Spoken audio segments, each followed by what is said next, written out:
Aí se eu olho pra ela, tu vai ver. Eu não vou anarquizar com ela não, porque tu é doida, mulher. Se eu não anarquizar, mulher, as bichas me anarquizam. Quem foi Piotr Kropotkin? Foi um filósofo, geógrafo, escritor, economista, cientista político, sociólogo, biólogo, historiador e ativista político russo. Foi um dos principais pensadores políticos do anarquismo no final do século XIX, sendo considerado também o fundador da vertente anarco-comunista. Além disso, ele foi um dos expoentes da teoria anarquista clássica, onde sua obra baseia-se centralmente na crítica ao capitalismo, que é dominado politicamente pelo Estado e economicamente pelo sistema de salário. Ele nasceu na Rússia, no seio de uma família rica e poderosa, né? Herdando o título de príncipe. Porém, ele abdicou disso tudo para poder defender a ideia ou uma teoria cujas principais bases constituem-se pela defesa da plena liberdade, com igualdade e sem hierarquia entre os homens, ou seja, o anarquismo.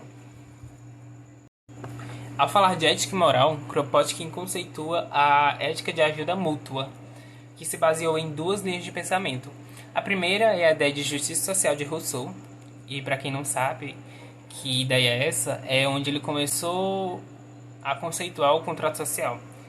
E que contrato social é esse? É como se a gente vendesse a nossa liberdade para que, em sociedade, as atribuições a uma vida de conquistas e prestígios fosse alcançada, né? Criando uma relação entre o indivíduo e o Estado. Ou seja, o Estado passaria a governar o indivíduo. Na outra linha de pensamento, é possível observar que seus ideais foram fortemente influenciados pelos trabalhos de Darwin, especialmente sobre o sentimento moral, que advém do instinto inato de estar bem na companhia de outros como ele, assim construindo seus relacionamentos individuais. Essas duas linhas de pensamento resultam em um dizer dele, né, do Kropotkin, que é mais ou menos assim: a sobrevivência do mais apto requer a cooperação entre os membros da mesma espécie, ou seja, ajuda mútua. Esse conceito foi mais explorado no seu livro de 1892, que é intitulado como A Conquista do Pão, onde Kropotkin ele propõe um sistema de economia baseado em trocas mútuas feitas em um sistema de cooperação voluntária. Esse sistema de cooperação voluntária é um termo biológico, sendo processos de grupos de organismos trabalhando ou agindo juntos para um benefício comum, mútuo ou algum benefício subjacente, em vez de trabalhar em competição por um benefício egoísta, como o exemplo das abelhas que formam uma sociedade e fazem a divisão das tarefas.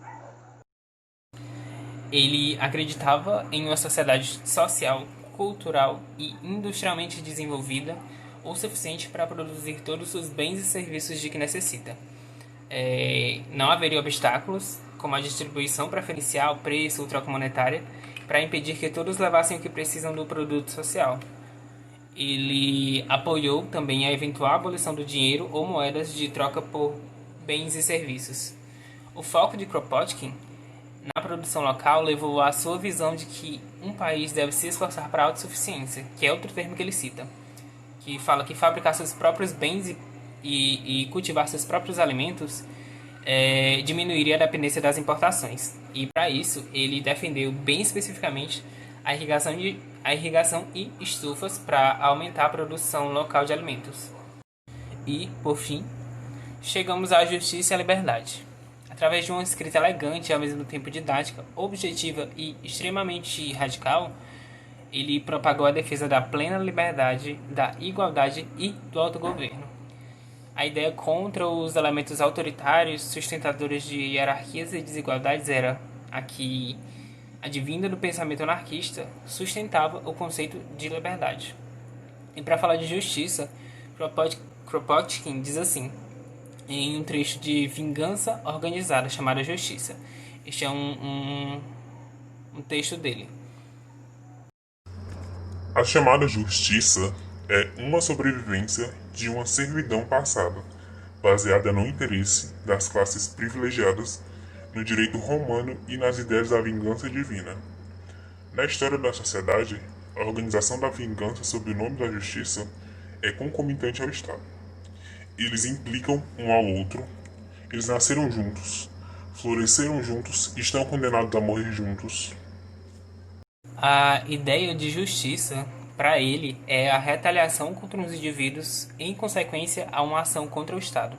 Ou seja, as pessoas estavam à mercê daquela situação em sociedade, tanto que ele cita a concomitância necessária entre justiça e Estado, que é existirem ao mesmo tempo. Continuemos. Vindo de uma época de servidão, ajuda a manter a servidão na sociedade atual, por meio de sua polícia, prisões e similares. É uma ferida aberta, lançando um fluxo constante de purulência, tem a ver com pus, na sociedade. Um mal muito maior do que aquele contra o qual deveria lutar. Qualquer sociedade fundada em uma economia melhor do que a nossa, certamente chegará à conclusão de que não é sensato manter qualquer instituição punitiva. Aqui, ele fala que por esse sistema ser de uma época de servidão, que é como ele define o capitalismo, ajuda a manter essa ferida, sendo um mal social advindo desse policiamento. E entenda esse policiamento como uma maneira que o tal sistema regra a liberdade das pessoas, e que manter essa instituição punitiva não é sensato. E, finalmente, ele propõe uma solução para essa ferida, que diz respeito à educação da sociedade e do ser, em respeito à sua moralidade e na autogestão individual. A maneira de prescindir dela estará na arbitragem voluntária, na maior solidariedade afetiva, dos poderosos meios educativos de que dispõe uma sociedade que não deixa ao policial o cuidado de sua moralidade pública.